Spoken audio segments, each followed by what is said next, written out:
You're listening to the Wedding Biz Network, the voice of the creative entrepreneur.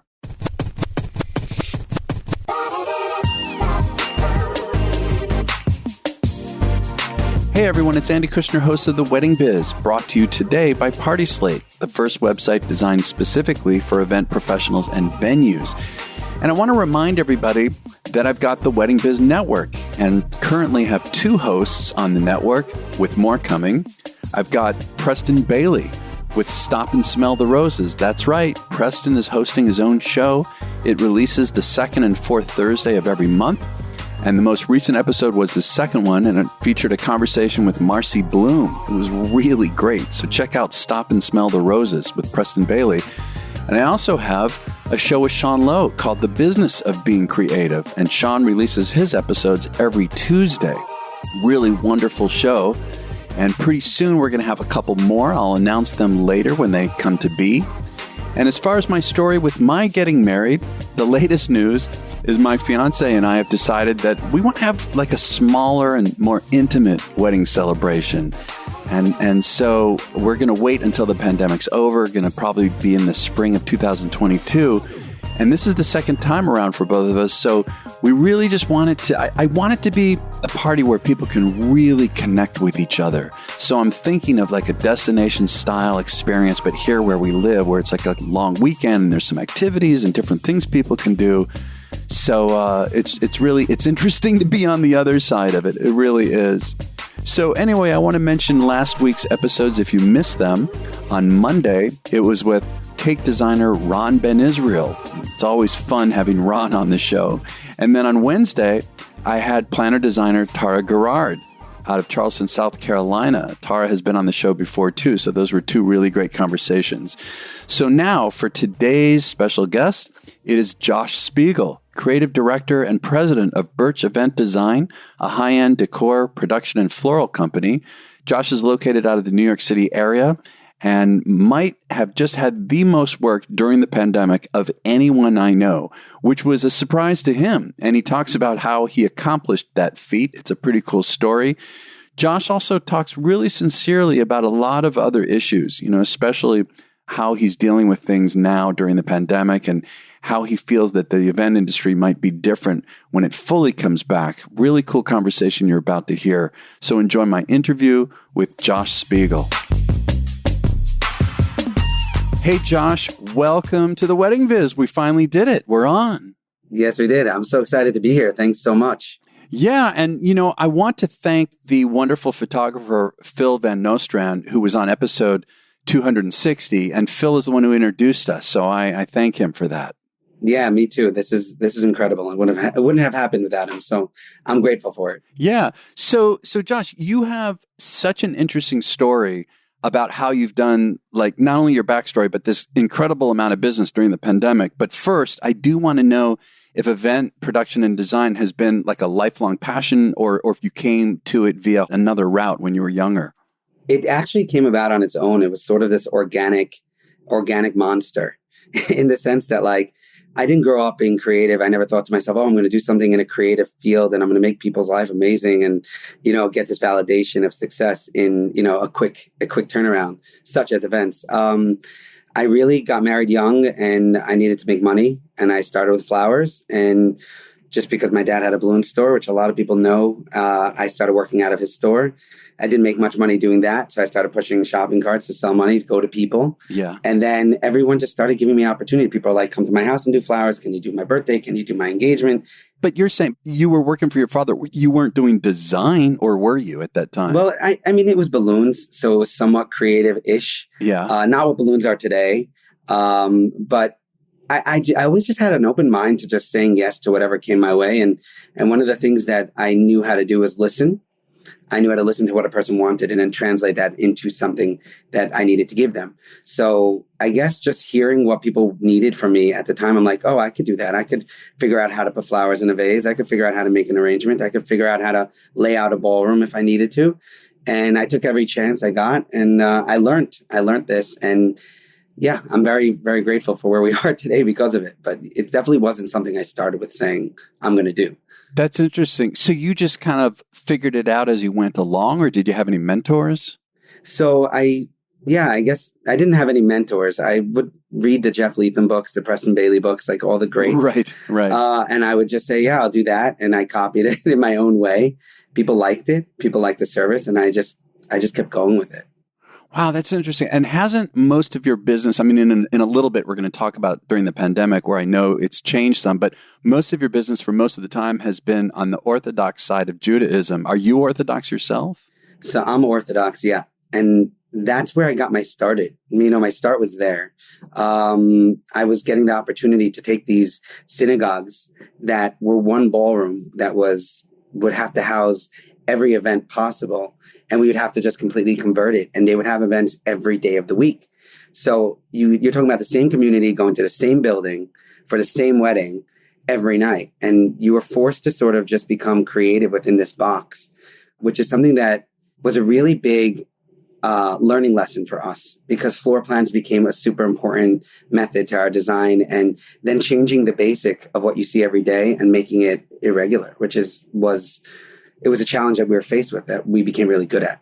Yeah. And I don't know if everyone really understands when you talk about the community, and when you're saying that it's, you're having events at the same building, week after week after week with the same people. I mean, yeah. I don't know if people understand how literal that is, right? It is it's a large community, but it's an extremely tight-knit community, right? Correct. And they would have like 800 to 1,000 people at the event. So, let's say that too. And I mean, we did both. We did the Ashkenaz side of Orthodox. We did the Sephardic side of Orthodox, which I'm sure will get confusing for some. But the Ashkenaz side was seated events always, and the Sephardic side was buffet events always. So for the Sephardic side, you have 800 people showing up to the same event every day, but you only needed to seat 270 to 300 of them. Yeah. For the Ashkenaz side, you would have 800 to 1,000 people show up in this building, and you'd have to seat each of them. So it was this sort of challenge that we were faced with all the time.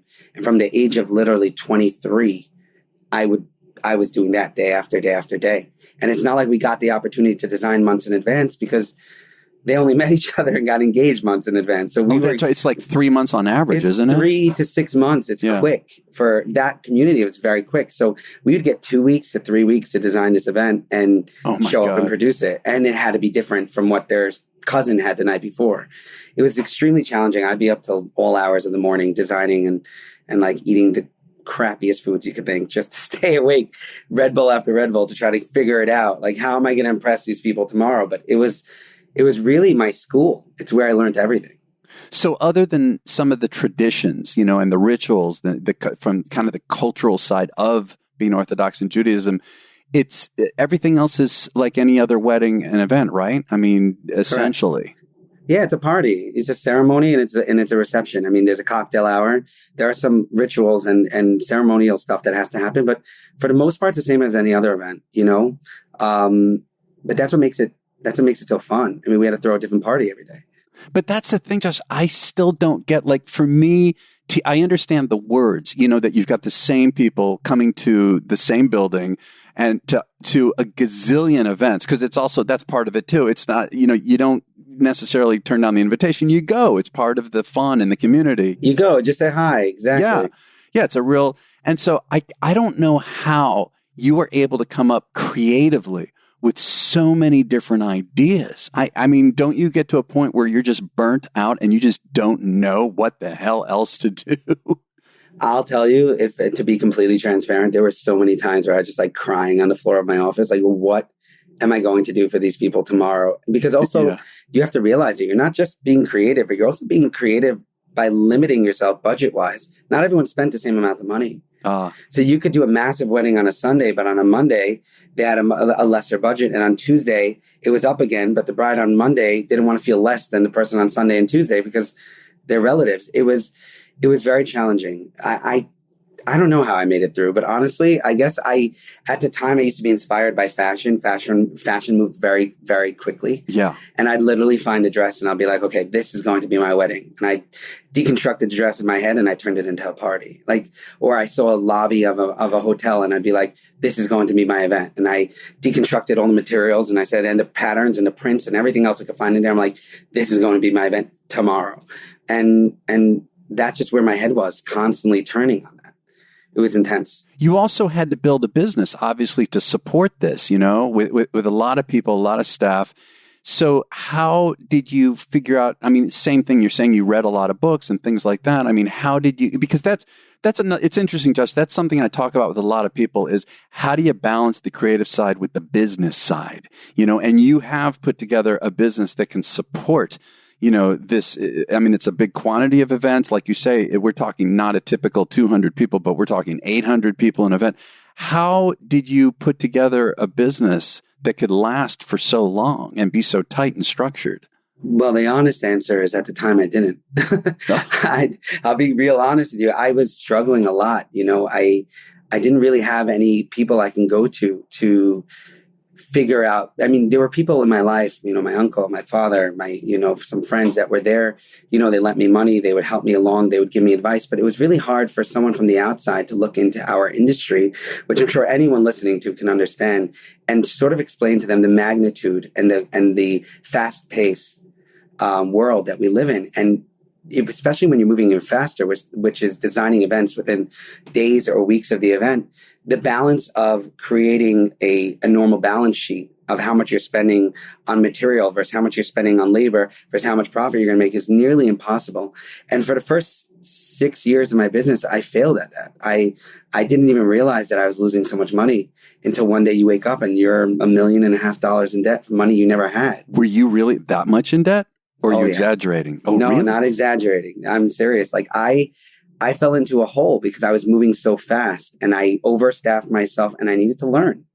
And this is just me being honest. Like I don't have any shame in it. I learned a lot. When you see people like, how did you learn how to build a business? Well, I learned how to build a business by learning how to fail a business. Yeah, first. What not to do first. I can go on for hours about what not to do in a business.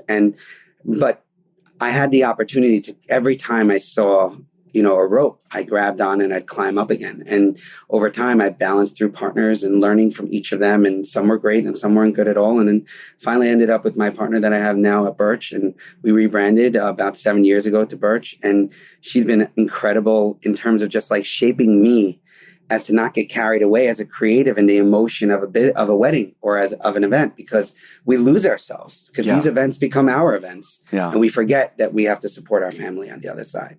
Yeah, that's interesting. So what is your basic process with a client? Generally speaking, how do you, if you could kind of take me through it, whether you use an example of a specific one or just generically, from the time that you meet a client, how do you carry them through? How do you do that? So what we do is we have our initial conversation on the phone just to speak to them, make sure it's a good fit for us, make sure it's a great fit for them, get a feel for their vibe and what they're looking for. Then we we used to set up in-person meetings. Now it's all via Zoom, right. Which is harder as someone who needs to connect to their client, just again, putting that out there. But basically, after we meet with them, we have about an hour to understand who they are as a person, understand what they've always dreamt of, understand what they may be looking for, read through their words, because not everyone is able to communicate what they're feeling as much for their big day or the event that they want to have, and figure them out, really size them up in terms of their aesthetic, so that we could then take the next 2 to 3 weeks to design a full event for them based off of the information we got in that meeting. So our process is a little different than others. We don't just give you a mood board. We don't just give you an idea. We actually give you a full event. When you get your proposal back, it's usually, 15 to 25 pages long. It has lots of ideas. And I guess not always are we doing renderings right away, but mostly trying to give them a good visual of what they're going to be getting the day of the event. I'm talking down to the cloth, the charger, the napkin, everything, the centerpieces, the feeling of the event, the overall concept, and the detail of it. And then they get a full breakdown of what that could be. And then we present it to them now via Zoom. In the past, we'd meet them again, go through the proposal in person, and hear their feedback, edit, change, completely redo, or marry the one that we gave them. And it's a really good process. We put a lot into it before they even sign with us, but I think that's what makes it a better experience in the end. And are you finding through Zoom that you're still able to get the emotional connection with them? That would seem challenging to me. Right? There's only so much we can do in this 2-dimensional way. It's so much less fun. First of all, let me just start there. Like we're all work, all play. I loved meeting people because I'd love to see how they got dressed up for the meeting, how they come, and I would feel the same way. Who I'm meeting today, who I'm going to get dressed up with. Yeah. But this at the beginning felt like acting, to be honest. Like at the beginning when the Zoom started, it was like, I was in my pajamas for the whole beginning of the day, right. And then I'd like throw something on and like just the shirt, right? You still had the pajama bottoms on. That's it, always. And I think had we're my all doing that. At the very beginning, it was like I had my coffee and my tequila. Now we're just back to coffee. but like then the camera would come on and you would have to put on this. You're selling yourself in such a different way. Yeah. It was so disconnected for me at the beginning, but now I've gotten used to it, and at least I could see people's faces. So I found a better in it.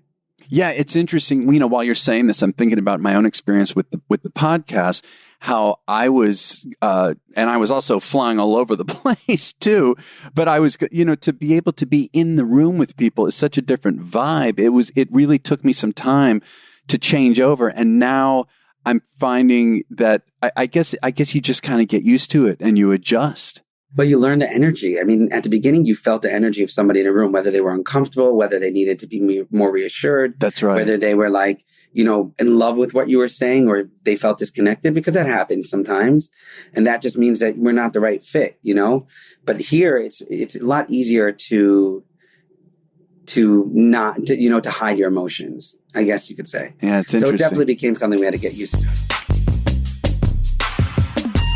If you are an event planner, venue, caterer, photographer, or any other industry professional, you really should be aware of and using the Party Slate marketing platform. And I want to say, I only work with sponsors whose product or service I'm either fully aware of or even use myself. So you can create a free profile that can act as a photo-rich portfolio, or Party Slate has additional membership options available. And if you're planning or involved with an event, from weddings to fundraisers to baby showers and really everything in between, you should use Party Slate to get inspired.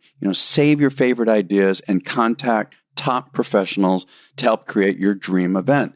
New photos from real events are uploaded to Party Slate daily, and their editorial team publishes articles that highlight the latest trends and planning tips. It is a really great site. You've got to visit partyslate.com to get started. And again, that's partyslate.com. I wanted to be sure to leave enough time to talk about your experience during the pandemic, because it is fairly unique. I mean, from what I understand, Josh, you have done well over 80 events, maybe even more, right? That's since June. I guess there were the first few months of the pandemic, we couldn't do anything. Correct. And you also mentioned that in March you had gotten really depressed, because your identity was so associated with the work. Let's talk about that first. I mean, just, how you took it personally, and because that's another very interesting aspect of this that I don't think that we all talk enough about, is that our identity is so tied into what we do. And for those of us who are not able to have as many events as you, and in a minute we'll get to how you're doing that. I mean, how did that go for you? So March 13th was our last event, right? And that was like a push. We were done really March 7th. Someone called us up. We're moving up our wedding to March 13th, literally from 2 months later. We need you to produce it for us. I remember being on that event that day. A lot of people at the wedding were just like talking about how COVID was a big conspiracy and, wow, some kind of political game. And I finished the event. We did the turnover. I was getting ready to leave. I hugged all my guys, my team, and I went to my car and I just broke down crying. And I actually was going to story it. I recorded it. I have it. Yeah. But then I was like, what am I doing? People are going to think this is for show. And I'm like, but I was really full of emotion that day because I didn't know the next time I was going to see this team. Right. I didn't know if that next week I was going to have to furlough, fire, change, close down. Who knew what was going to happen? And I was panicking because for so long, I've been supported, after years of my life of just being alone and building this company. And then here we are now, everything's turning to good. 2019 was amazing. 2020 was, everyone says it was gearing up to be the best year of our life. Things were starting to look in a great direction for us. And here I go, starting all over again. And I went into a very serious depression. I tried not to let too many people see it, but being home for so many days, I went into the office every single day from March 13th to like the end of the month alone. I didn't have anything to do other than move dates and stuff, but I didn't want to feel, inept, I guess. I didn't know what to feel. I needed to figure it out. So I did fall into this serious depression of figuring out my identity, because I realized in the weeks to come that I am so consumed with Birch, and Birch is so much of who I am, that I wasn't storing every day. I wasn't posting every day. I wasn't speaking to people every day. I wasn't getting validated by people's feelings every day. Right. I wasn't surrounded by my team who made me feel like a superstar and Superman. And I wasn't there to lift people up when they were falling. I felt completely, I had no purpose.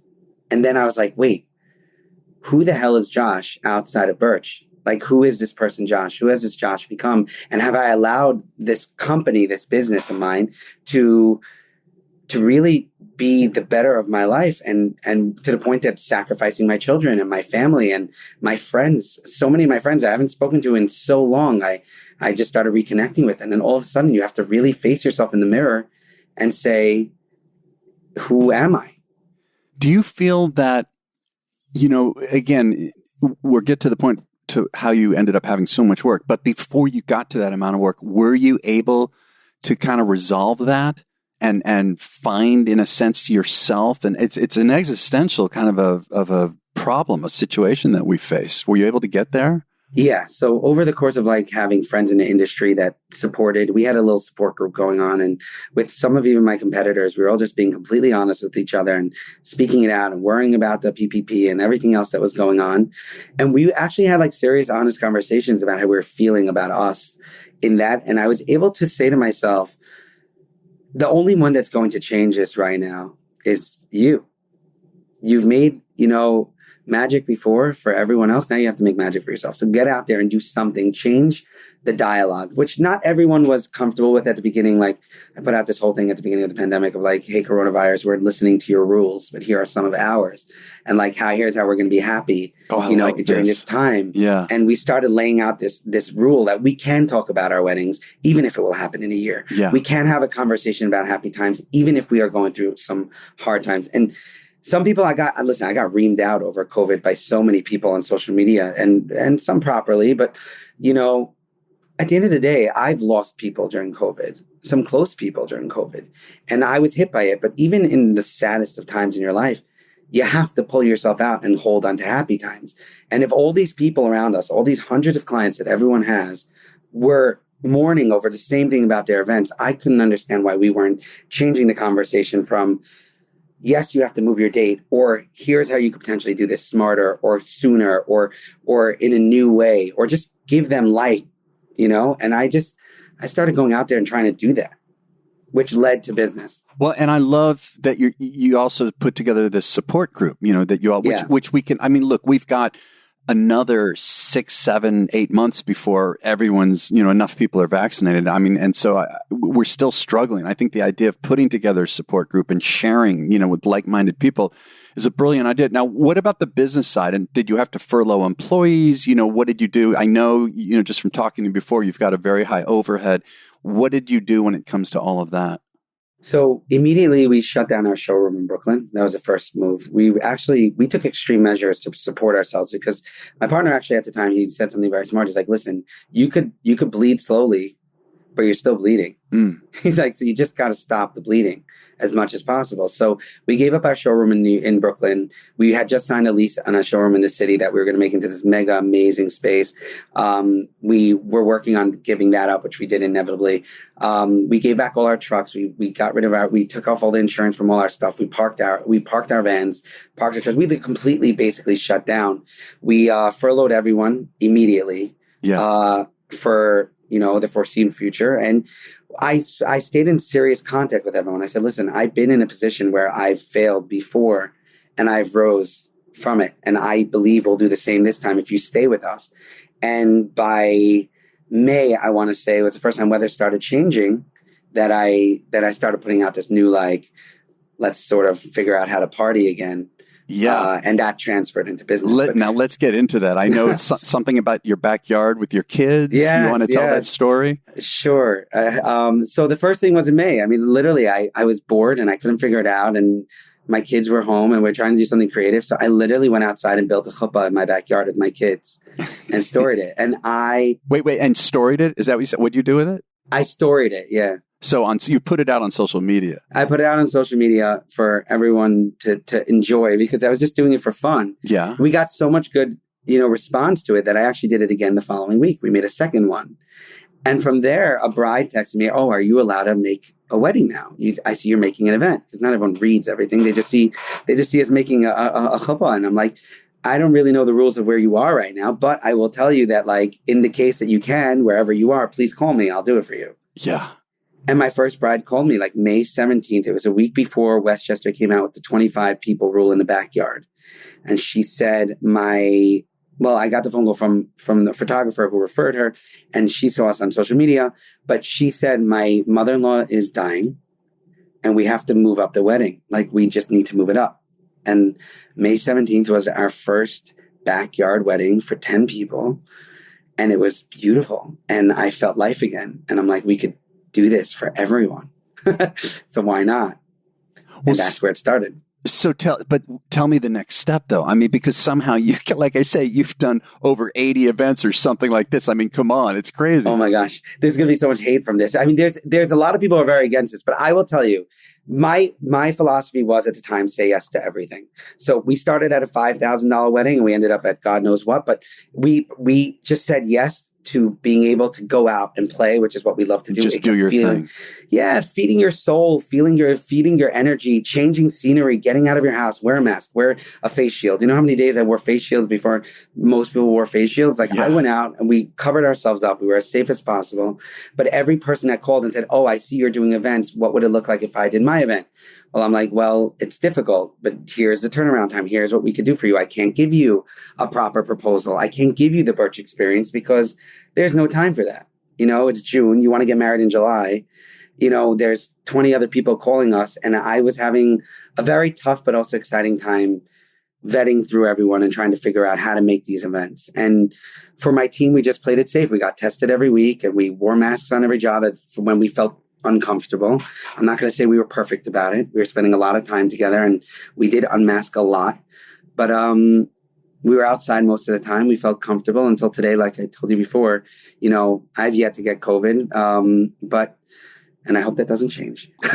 But we just said yes, and some people were comfortable with it. And we've done safe events, and then we had people who just didn't care. And we said, "We'll design your event, we'll produce your event, and we'll leave." Yeah, it's not, that's your belief is not our problem, which I know people are going to hate me for, but I needed to support my team. I needed to support my family, and I had the opportunity to do so. So I just took it as an obligation to make it happen.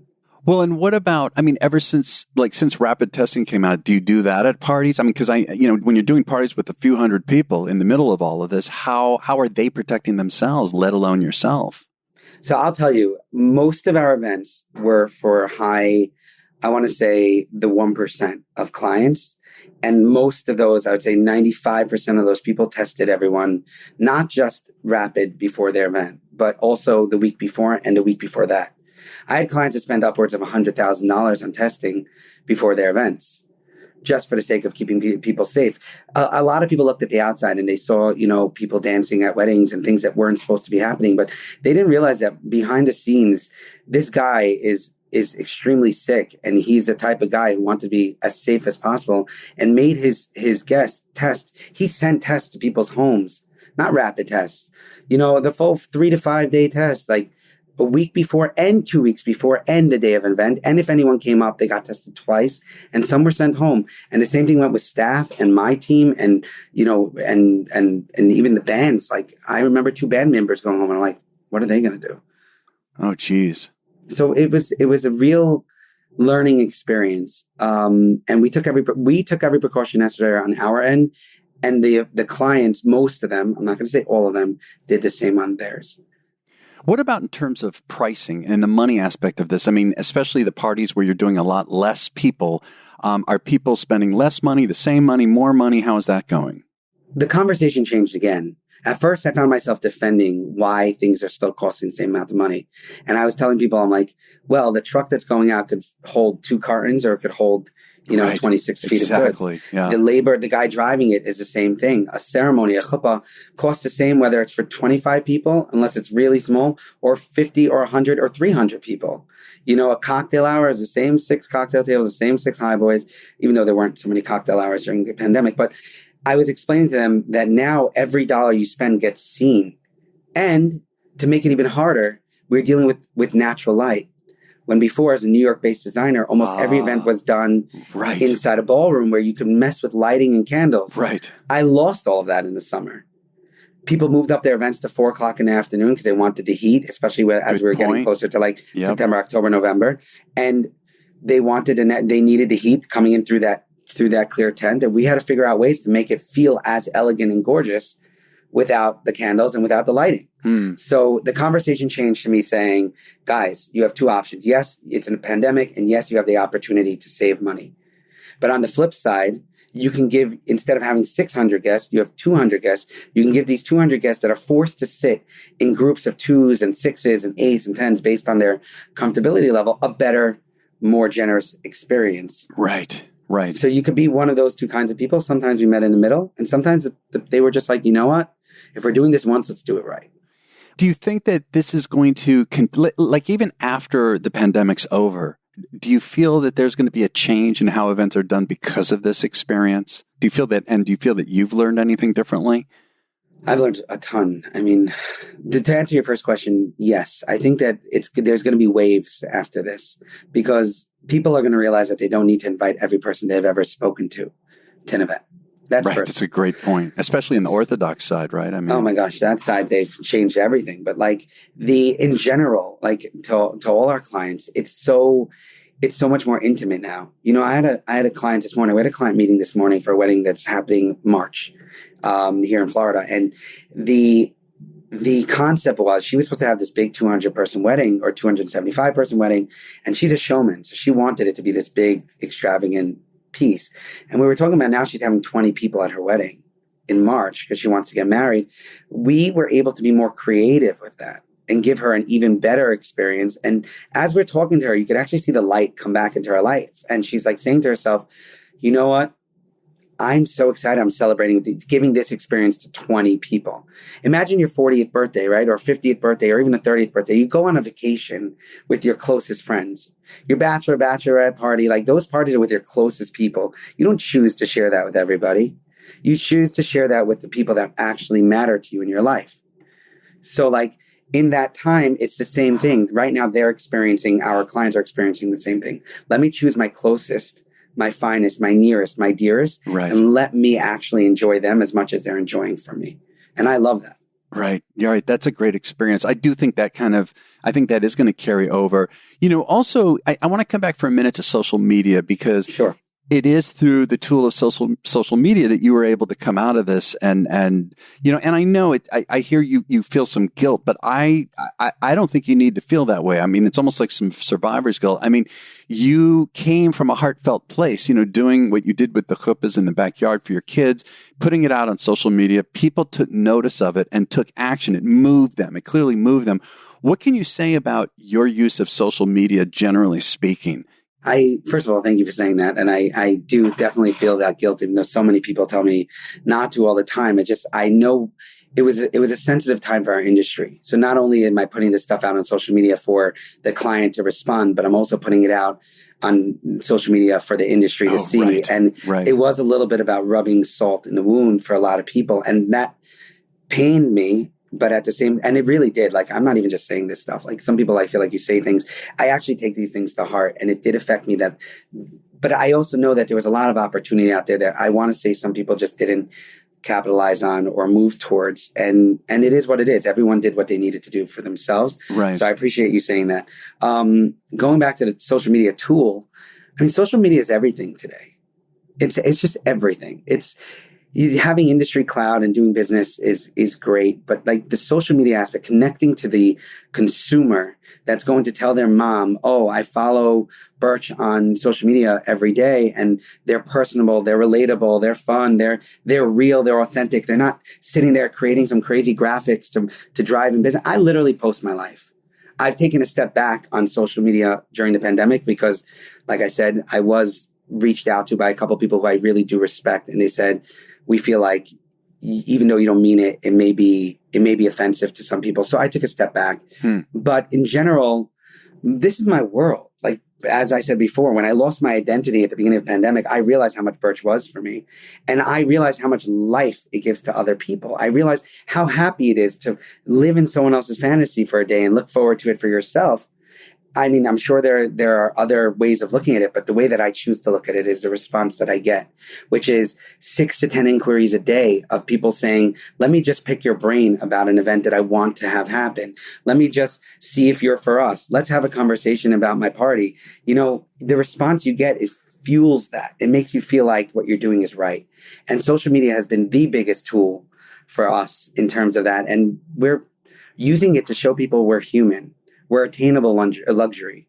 We are approachable. Just have a conversation with us. Maybe you're not for us. Maybe we're not for you, but we'll talk to you about it. We're not better than you. Right. You know, we just love to make you happy. Yeah. No, I love how you're framing that. You know, before we go, also, what are you still struggling with? Whether it's literally in the business or personally related to this. I mean, what's the real hard part about all of this now? I think the hardest part is, I think the business now is like going back to the business is the most troubling part, because you want to keep your team, you want to grow your team, which we are doing right now. You want to do it correctly. You want to make every person who's been there for you during this time, like, feel like a superstar, because they were, you know, they hung on tight, they pulled through, they came out of their comfort zone, they produced all these events.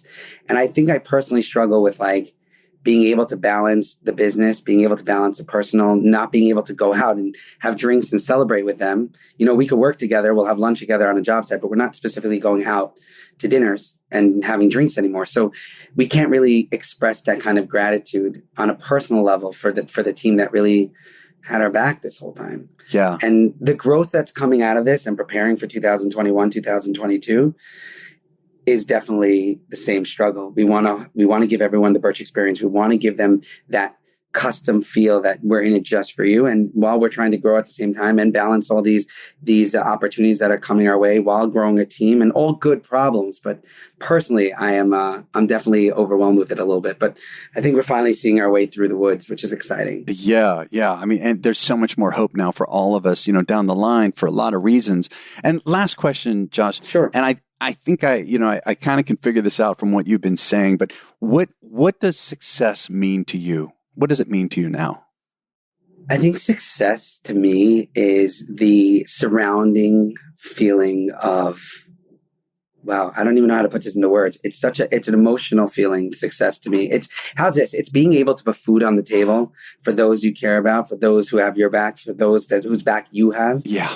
It's the feeling of validation to me, more than anything in the world, that during this crazy ass time, we were able to make hundreds or thousands of people happy. Right. I'm proud to say that as the tracing that we did, there was only one event that we did this summer that had a case of COVID afterwards.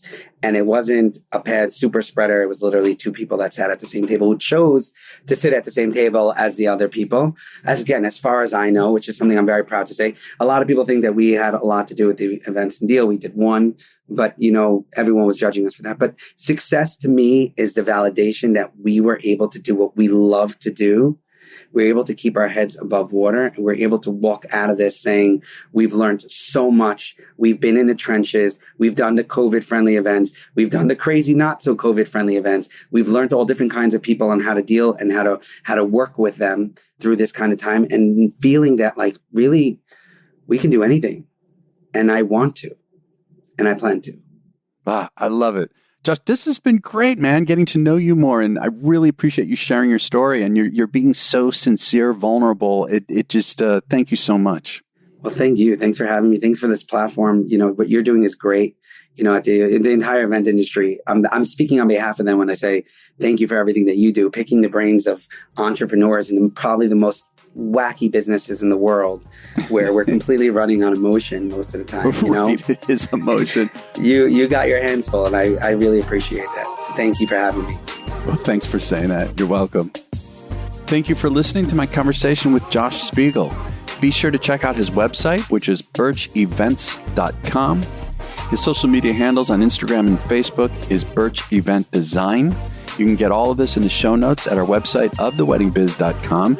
And don't forget to listen to our follow-on segment, which comes out every Wednesday, and it's called The Next Level, in which I have a guest co-host. And together we talk about some of the highlights of the interview in a way that you can use to help bring your own business to the next level.